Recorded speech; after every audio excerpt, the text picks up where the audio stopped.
अफगानिस्तान के काबुल ब्लास्ट के बाद पहली बार TV9 भारतवर्ष पर तालिबान की प्रतिक्रिया सामने आई है।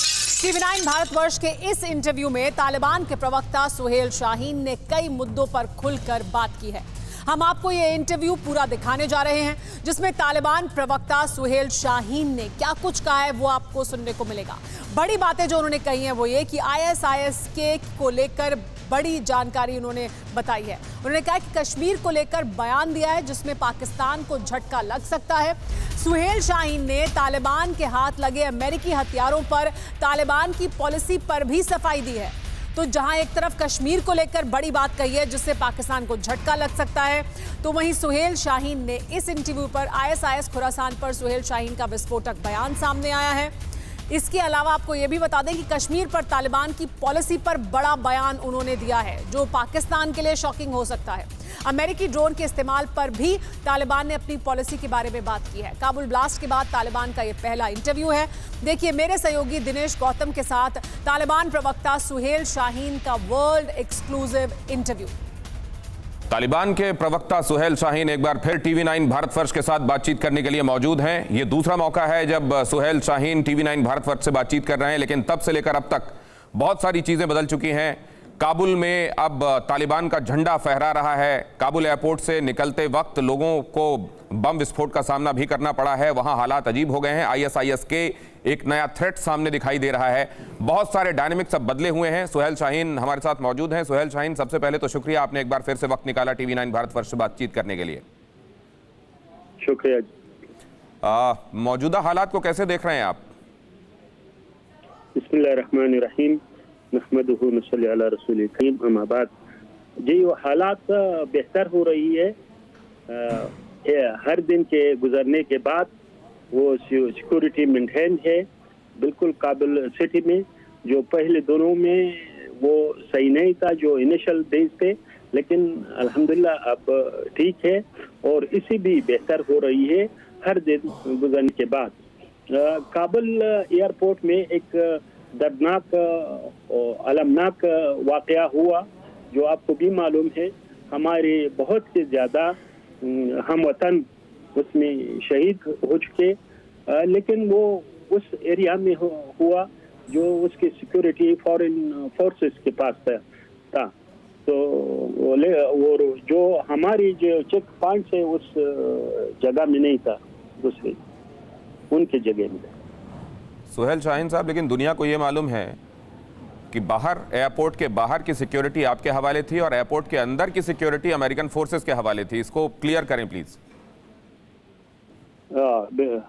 ये सही है कि उधर जो नॉर्थ साउथ वो गेट थे वो हमारे पास है, लेकिन वो अभी गेट जो है जिधर वो एक्सप्लोजन हुआ वो उसके पास है।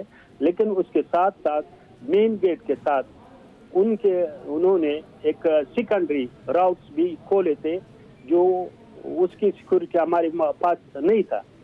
तो वो यूज करते थे जो लोग उसके पास असनाद नहीं थे, डॉक्यूमेंट्स नहीं थे, उसको ले जाते थे एयरपोर्ट। और तो हमारे ख्याल में इसी राउट से फायदा उठा के ISIS मेंबर्स उन्होंने कोशिश की होगी। और दूसरा ये है कि हमने पहले भी कहा है कि आपने कहा लोगों के लिए कि आप आ जाए एयरपोर्ट और चला जाए वेस्टर्न कंट्रीज में रिसेटल करने के लिए, अगर आपके पास डॉक्यूमेंट हो या ना हो। तो उन्होंने एक रिस्क क्रिएट किया ताकि वो ISIS मेंबर ये क्राउड से इस्तिफादा करके उसमें दाखिल हो जाए, वो इसे अलमनाक वाक़यात रोनमा हो जाए। तो मेरे ख्याल में इसकी जिम्मेवारी पर भी उन लोगों पर होगी जो उन्होंने लोगों के लिए अनाउंस किया था। और ये महज इसलिए भी कर रहा था ताकि उसको मीडिया को रॉ मटेरियल मिल जाए हमारे खिलाफ वो प्रोपागेंडा करने के लिए कि देखो लोग स्केयर है, टेरिफाइड है। तो मुतासिफाना इसके नतीजे में बहुत अलमनाक वाकया हुआ जो नहीं होना चाहिए था। सुहेल शाहीन, हम लोगों का एक बहुत कंसर्न हिंदुस्तान में ये है कि बहुत सारे हिंदुस्तानी वहाँ एयरपोर्ट में फंसे हुए हैं। क्या आप अश्योर कर सकते हैं उनकी सलामती के साथ वो हिंदुस्तान पहुंचेंगे, या अगर अफगानिस्तान में है तो सलामत रहेंगे? जो भी वो उनके पास पासपोर्ट हो, डॉक्यूमेंट्स हो, वीज़ा हो, तो हमने ऐलान किया है कई बार कि वो कमर्शियल फ्लाइट से जा सकते हैं, अफगानिस्तान में भी आ सकते हैं और जा भी सकते हैं। उसके लिए कोई ऐसा मुश्किल नहीं है। लेकिन हजारों की तादाद में 40-50 हज़ार लोग एयरपोर्ट में उधर इकट्ठे हो जाए, एक कंजेशन बने लोगों के, और उसके पास डॉक्यूमेंट्स भी ना हो, आइडेंटिफाई भी ना हो कि ये कौन है कौन नहीं है, तो इसको एक सिक्योरिटी और लॉ एंड ऑर्डर का, लेकिन वहां पे ये मेहम भी वो मेरे ख्याल के लिए अच्छा नहीं है। राइट। लेकिन सुहेल शाहीन, आप ये भी मानेंगे कि जिस तरह की अफरा तफरी वहां मची हुई है, बहुत सारे लोग तो अपनी चीजें न जाने उनकी कहाँ छूट गई होंगी, भागा दौड़ी में, अफरा तफरी में कहीं रह गई होंगी। ऐसे लोगों को आइडेंटिफाई कैसे करेंगे आपकी जेन्युइन कौन है? दूसरे में आपसे ये जानना चाहता हूँ, अमेरिका से आपकी बात चल रही है क्या, खासतौर से 31 की डेडलाइन को लेकर? जी बिल्कुल, हमने उसको कहा है कि उन्होंने वादा किया था कि 31 को विड्रॉ करेंगे कंप्लीटली, उस पर पाबंदी करे। और ये हमने बताया है, क्योंकि पहले भी उन्होंने एक बार खिलाफ वर्जी की है, तो ये दूसरी बार है वो खिलाफ वर्जी न करे, अपनी विड्रॉ करे कंप्लीटली। लेकिन अगर वो चाहते हैं कि अफगानिस्तान के साथ रिलेशन रखे, अफगानिस्तान की तामीर नाव में और पॉजिटिव रिलेशन रखे हमारे साथ, तो हम उसको खुशामदीद कहते हैं। वो एक दूसरी एक फेज होगा, जो वो रिकंस्ट्रक्शन होगा, वो डिस्ट्रक्शन का नहीं होगा जो पहले 20 साल में था।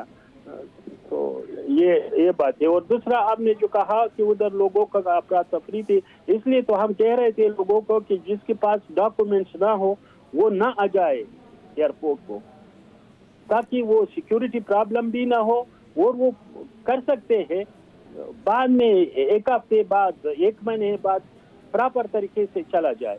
सुहेल शाहीन, वहां पर जो इंटरमिटेंट फायरिंग हो रही है, कहा जा रहा है तालिबान के लोग भी फायरिंग कर रहे हैं एयरपोर्ट में, वो फायरिंग क्यों की जा रही है? नहीं, कभी कभार ऐसा होता है कि हवा में वो फायरिंग करते हैं ताकि लोगों को डिस्पर्स करे, उसके लिए, क्योंकि उधर बहुत सी आवृत्ति भी है, वो भी है, तो हमारी जो सिक्योरिटी गार्ड्स है उधर, वो तो किसी को टच नहीं करते, तो इसलिए फायरिंग करते हैं ताकि वो चला जाए, उधर हुजूम न जाए, और फिर ये ना हो ताकि उसके बीच में फिर एक आईसिस या दूसरे जो स्पाइलर से वो दाखिल हो जाए, और फिर एक दूसरा ऐसा अलमनाक वाकया न हो जाए। दूसरे, ये एक इक्वेशन समझ में नहीं आ रहा है दुनिया को, क्योंकि ISIS के जिसने इतना बड़ा ब्लास्ट अंजाम दिया, इतने सारे बेकसूर लोगों को मौत के घाट उतारा, वो पनपा पला बढ़ा हुआ पाकिस्तान का बड़ा किया हुआ है। दूसरी तरफ पाकिस्तान आपको सपोर्ट कर रहा है, आपके साथ खड़ा हुआ दिखाई दे रहा है। एक्चुअली पाकिस्तान का रोल क्या है, वो किसकी तरफ है, किसके साथ है? एक तो मैं आपको बताऊं कि आप ये जो नैरेटिव बनाया है पाकिस्तान अब सपोर्ट कर रहा है, इसको छोड़ दे, बिल्कुल छोड़ दे, इसका कोई हकीकत भी नहीं, नतीजा भी नहीं है।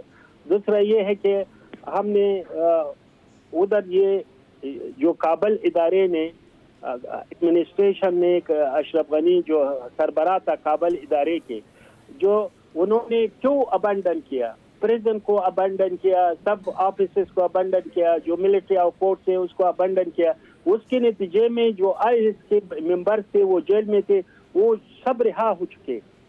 हम चाहते थे उसको बातचीत के लिए मुंतजर थे, उससे राबिता कि वो पीसफुल ट्रांसफर करे, ताकि ये सब चीज हमारी सिक्योरिटी फोर्सेस के चार्ज में आ जाए, और कोई भी ऐसा लॉ और ऑर्डर का सिचुएशन म्यान में ना आ जाए, वजूद में ना आ जाए। लेकिन उन्होंने ऐसा छोड़ दिया सबको, तो इसके नतीजे में ये प्रिजनर भी रिहा हो गए, और प्लंडरिंग भी वाक़े हुए, और बहुत सी मुश्किलात सामने आए। फिर हमारी फोर्सेस आए, बीच में एंटर हुए दाखिल से काबुल सिटी में और ये सिचुएशन को दोबारा कंट्रोल किया।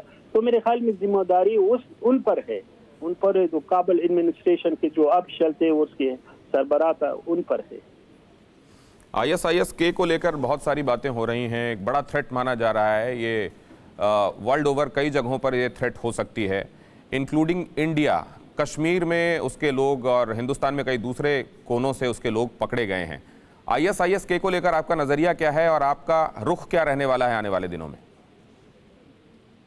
हमारी पॉलिसी वाज़ेह है, सबको हमने बताया है। हम किसी को इजाजत नहीं देंगे कि अफगानिस्तान की सरजमीन हो किसी मुल्क के खिलाफ इस्तेमाल करे।